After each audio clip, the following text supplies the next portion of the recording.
Shalom jemaat yang terkasih, kita bersyukur Tuhan masih memelihara kehidupan kita hari demi hari. Pada hari ini firman Tuhan akan kita dengarkan bersama. Namun sebelum kita merenungkan firman Tuhan, mari bersama kita berdoa.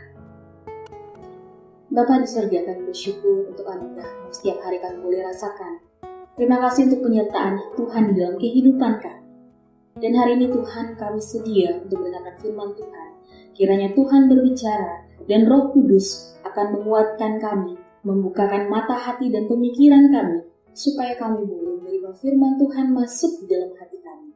Ini doa kami Tuhan, sertalah dengan kami, berfirmanlah. Dalam nama Tuhan Yesus kami berdoa, amin. Jemaat Tuhan yang terkasih, mari kita bersama-sama membaca satu bagian firman Tuhan dari Roma 15 ayat 13. Firman Tuhan berbunyi demikian. Semoga Allah sumber pengharapan memenuhi kamu dengan segala sukacita dan damai sejahtera dalam iman kamu, supaya oleh kekuatan Roh Kudus kamu berlimpah-limpah dalam pengharapan. Jemaat yang terkasih, harapan itu adalah seperti minyak bagi jiwa. Ketika lentera atau pelita diberikan minyak, maka lentera atau pelita itu bisa menyala. Begitu esensialnya harapan, sehingga harapan dapat membuat jiwa manusia itu bisa menyala, dan dengan harapan manusia dapat hidup. Ketika kita bangun pagi, kita berharap dapat menjalani hari yang baik. Ketika kita membangun rumah tangga, kita berharap kita memiliki keluarga yang baik, dan lain sebagainya. Harapan itu membuat jiwa kita tetap bisa hidup. Saudaraku, namun ada begitu banyak penderitaan yang terjadi dalam kehidupan kita. Entah itu penderitaan karena sakit penyakit, penderitaan karena psikis atau mental, penderitaan karena kejahatan moral, atau penderitaan karena dosa. Segala penderitaan ini seringkali membuat kita putus asa, membuat kita kehilangan harapan. Lalu bagaimana? Bagaimana kita tetap bisa memiliki pengharapan untuk menjalani kehidupan kita? Bagaimana kita tetap dapat memiliki pengharapan bagi jiwa kita yang rapuh dan letih lesu? Yang pertama, saudaraku, dari Roma 15 ayat 13 mengatakan bahwa Allah adalah sumber pengharapan itu. Sesungguhnya Allah telah memberikan pengharapannya. Di dalam Roma pasal 8 dikatakan bahwa Allah memberikan keselamatan yang di dalam pengharapan. Ketika Allah memberikan keselamatan di dalam pengharapan, apa artinya? Allah itu menjanjikan keselamatan yang sudah kita terima, tetapi belum genap. Already, but not yet. Ada suatu janji di mana kita akan diangkat bersama dari segala macam penderitaan ini, menuju suatu kehidupan yang kekal, di dalam keselamatan yang sejati, hidup bersama-sama dengan Allah. Paulus mengatakan, memang saat ini kita merasakan sakit bersalin, semua makhluk merasakan sakit dan penderitaan. Namun sekarang kita masih menantikan akan pengharapan yang kekal itu. Kita menantikan pengangkatan dari tubuh ini. Kita menantikan saat kita dinyatakan sebagai anak-anak Allah. Dan kita nantikan kedatangan Kristus yang kedua kali menyambut kita. Saudaraku, tidaklah mudah untuk kita bertahan di tengah penderitaan hidup kita. Kadangkala, meskipun kita sudah menerima keselamatan, sulit bagi kita untuk bisa mendengarkan suara Allah. Sulit bagi kita untuk bisa meyakini bahwa Allah adalah sumber pengharapan. Sebab sepertinya penderitaan kita itu memakai volume yang sangat besar. Sehingga kita tidak bisa mendengarkan suara Allah lagi. Dan hari ini, firman Tuhan mau menyapa kita bahwa Allah adalah sumber pengharapan itu. Sumber pengharapan yang menguatkan jiwa kita.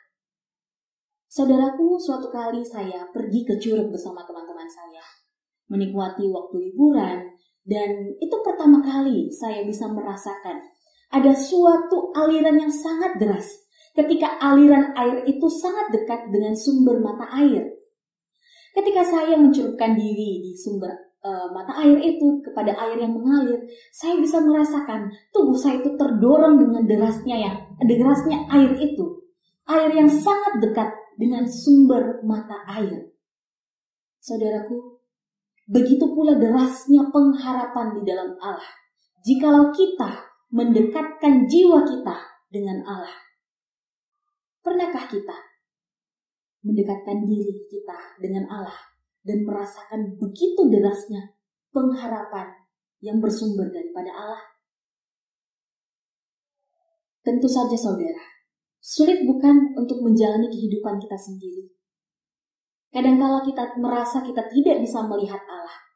Kadangkala kita merasa kita tidak mampu karena kita tidak bisa melihat Allah, kita tidak bisa mendengarkan suara Allah. Kita datang ke gereja, tetapi kita tidak bisa melihat Allah secara pribadi.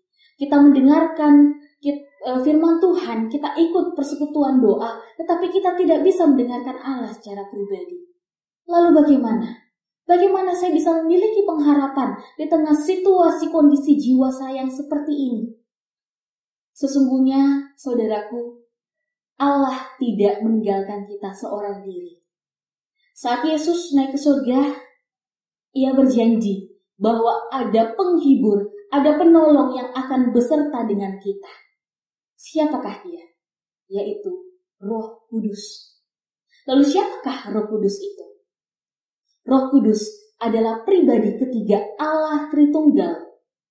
Roh Kudus adalah Allah sendiri. Dia bukan hanyalah kekuatan, dia bukan hanyalah power atau energi, seperti halnya energi angin atau udara ataupun juga air. Roh Kudus adalah Allah itu sendiri. Namun seringkali kita melupakan bahwa ada Roh Kudus, ada Allah yang sebenarnya berdiam dan dekat dengan kehidupan kita. Kadangkala kita lupa, karena iman kita begitu naif. Bukan hanya kita melupakan Roh Kudus, kadangkala kita pun juga terlena seolah-olah ajaran-ajaran dunia, ajaran-ajaran kekristenan mengatakan bahwa Roh Kudus itu baru hadir di tengah-tengah kita. Roh Kudus itu baru berkarya kalau ada mujizat besar yang terjadi, ada mujizat yang luar biasa yang terjadi dalam kehidupan kita. Benarkah seperti itu? Apakah memang benar Roh Kudus hanya bekerja dalam mujizat-mujizat yang luar biasa? Sungguhkah Roh Kudus tidak bekerja di dalam hari-hari kehidupan kita yang mungkin kita anggap sepele, atau hari-hari hidup yang tidak pernah kita renungkan secara mendalam?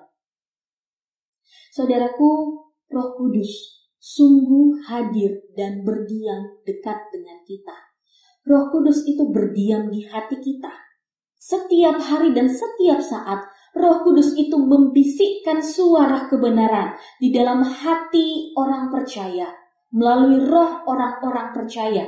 Kita harusnya dibaharui di dalam roh sehingga supaya kita bisa mendengarkan suara Roh Kudus. Tetapi seringkali masalah-masalah kita, penderitaan kita sudah memupuk jiwa kita. Untuk apa? Untuk membangun tembok sehingga kita tidak bisa mendengarkan suara Roh Kudus. Padahal Roh Kudus itu sebenarnya berdiam di dalam tubuh kita. Namun, kita menggunakan tubuh kita untuk dosa.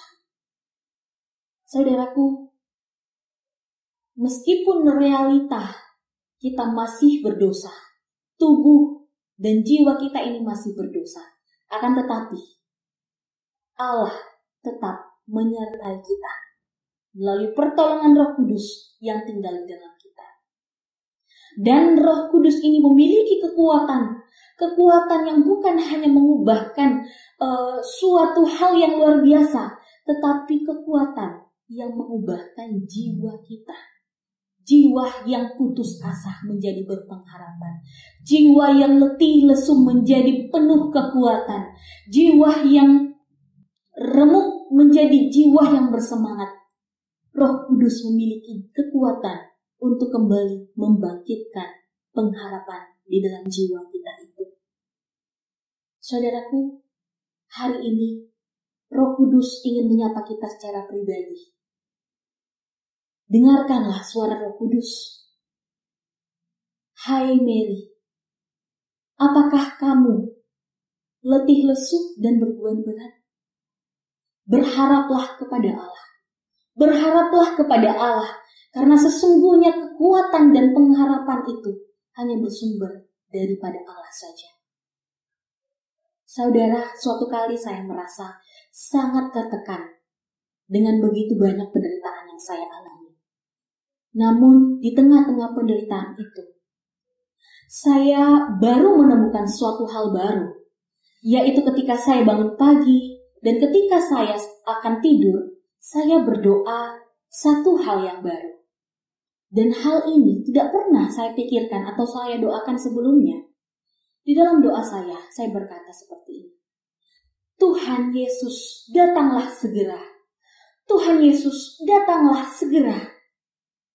Maranatha, Maranatha. Saya berdoa demikian. Bukan berarti saya tidak beriman Tuhan tidak sedang bekerja dalam hidup saya. Tetapi saya sedang berdoa menantikan suatu kegenapan dari karya Tuhan, kegenapan dari keselamatan yang Tuhan anugerahkan. Saya rindu Tuhan itu membawa saya kepada suatu kehidupan yang kekal, di mana tidak ada air mata dan ratap tangis lagi. Saudaraku, saya merindukan kehidupan itu. Dan pengharapan itulah yang sebenarnya saya nantikan dan saya rindukan. Dan ketika saya menyadari hal itu, saya baru tahu bahwa sebenarnya Roh Kuduslah yang membantu saya untuk berdoa demikian. Roh Kuduslah yang mengajarkan saya untuk berpengharapan, bukan hanya pada pengharapan masa kini untuk Tuhan itu mengangkat penderitaan saya, tetapi mengajar saya untuk berpengharapan pada pengharapan yang kekal, akan kehidupan yang kekal yang melampaui segala kehidupan kita di dunia ini. Saudara, bukan hanya pengharapan yang Allah berikan kepada kita ketika kita mendekatkan diri. Implikasi dari pengharapan itu adalah sukacita dan damai sejahtera untuk menjalani kehidupan kita. Mari kita membuka hati kita. Biarlah Roh Kudus yang berdiam di dalam diri kita itu boleh berbicara kepada kita secara pribadi. Maukah kita datang berdoa, memohon Roh Kudus untuk menguatkan kita berpengharapan pada Allah? Maukah kita untuk datang kepada Roh Kudus, memohon kekuatannya untuk bisa membawa kita melihat kepada Allah yang kekal, sumber pengharapan itu. Kiranya Allah, sumber pengharapan itu, memenuhi kita dengan segala sukacita dan damai sejahtera dalam iman kita, supaya oleh kekuatan Roh Kudus kita berlimpah-limpah dalam pengharapan. Mari kita berdoa. Bapa kami dalam kerajaan surga, kami bersyukur karena firman-Mu boleh menyapa kami. Dan kami bersyukur karena Engkau tidak pernah meninggalkan kami, sekalipun banyak masalah, banyak penderitaan yang kami alami. Kami bersyukur karena Engkau mengaruniakan Roh-Mu yang kudus untuk berdiam di dalam diri kami, sekalipun kami banyak melakukan dosa dan menutup akan hati nurani kami. Sekali lagi Tuhan, kami mohon, Roh Kudus, Engkau kiranya akan menuntun kami, Engkau menolong kami dan menguatkan iman kami, sehingga kami boleh terus berpengharapan di dalam pengharapan akan keselamatan yang Kristus berikan dan janjikan kepada kami. Kiranya Roh Kudus, hanya dengan kekuatan-Mu saja kami boleh berpengharapan kepada Allah. Di dalam nama Tuhan Yesus kami berdoa. Amin.